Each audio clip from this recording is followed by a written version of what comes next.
I'm Diana Lindsay. I'm a nearly 8-year survivor of stage 4 lung cancer and now the author of Something More Than Hope. I'm really excited to tell you my story in the hope that it could help you or someone you love deal with cancer. We talk with our bodies all the time. Hunger, thirst, pleasure, pain.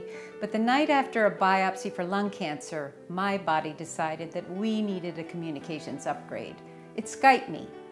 Sent me video of a woman with a giant boulder on her chest. That looked exactly like my CT. I rushed over to the boulder and tried to lift it but couldn't and crawled underneath it with her and said I would wait with her till help arrived. But then my body showed me what my CT does not. 12 protective figures emerge from my body. We are the healthy organs, they said, and we will wait with you. The next morning, I emailed my friends to come wait with me as well, and 125 came to 11. We danced and we sang and we hugged, and at the end I felt radiant. I felt better, but there'd been no medical intervention. Love and joy must be the beginning of my healing plan, I thought. And that turned out to be vital to know, because the next day when I went to the oncologist, he didn't have a plan. He couldn't cure me. The cancer had already spread to both lungs, around my lymph nodes, into my brain, and possibly around the fluid of my heart. He gave me only months to live. But this was just not acceptable. I had this beautiful baby granddaughter who I desperately wanted to see grow up. What are the chances of my being able to see her enter kindergarten, I asked. Less than 1%, he said. Less than 1%. Well, how do I get into the 1% club? No one knew. I figured it would have to be with an open mind. I'd have to be willing to try what 99% wouldn't. And it would have to be with complete humility. I'd have to understand that I only knew 1% of what I needed to learn. While my doctor didn't know the way into the 1% club either, he didn't get in the way.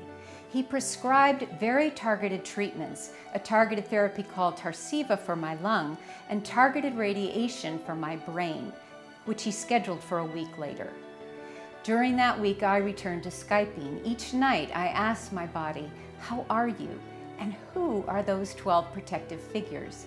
And each night, my body responded with images that showed me progressively getting better. Why was that? There was nothing that would indicate I could get better so quickly. Was it just wishful thinking? It turned out no, because 1 week later, just before the Gamma knife procedure, one of the lesions was already gone. My doctors were done for a while. My turn. But where would I look for healing? I figured that everything is fair game. And what would guide me? My intuition. And how would I judge the effectiveness of anything I tried? If I felt better. During that next time, I started to Skype every morning and every night.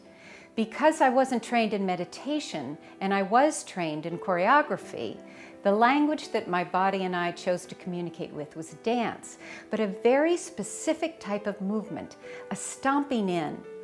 I laughed when I first saw a video of how my drug Tarceva works. It stomps literally into the cell receptor. My tumor shrank in half.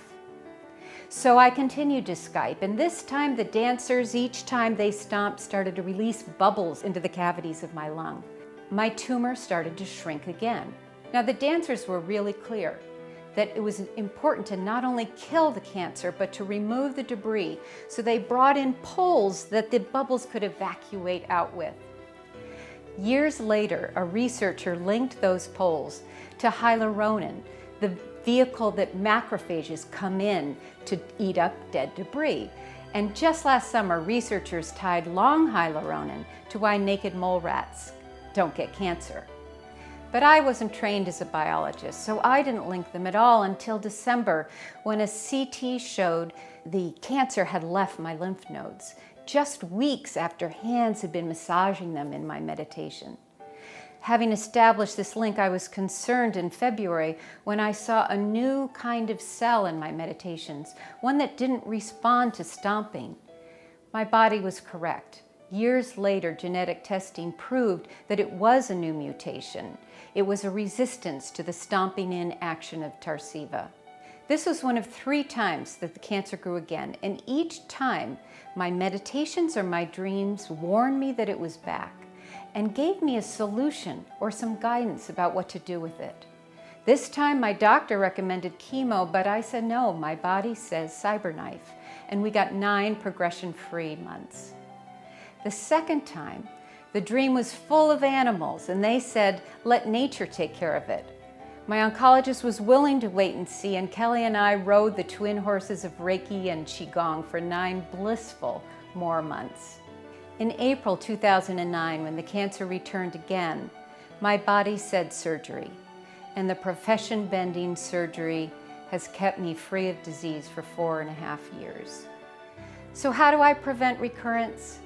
I look for or I create the cleanest energy available in any given moment, which is love.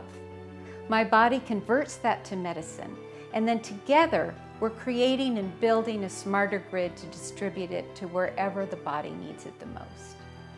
When I need a boost, my first stop is Kelly's wonderful hands who give me Reiki. This energy medicine is very powerful. It shows up in my blood work and my CTs. After one medical Qigong session, the radiologist who read my CT the next day said that my thymus was energized and remarkable for a woman my age. Now, why do I tell you this story?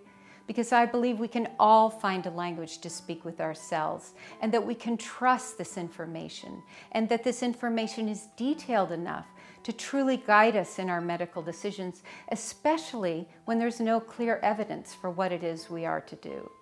Because in answer to that age-old question of who are we are first and foremost the voice of ourselves.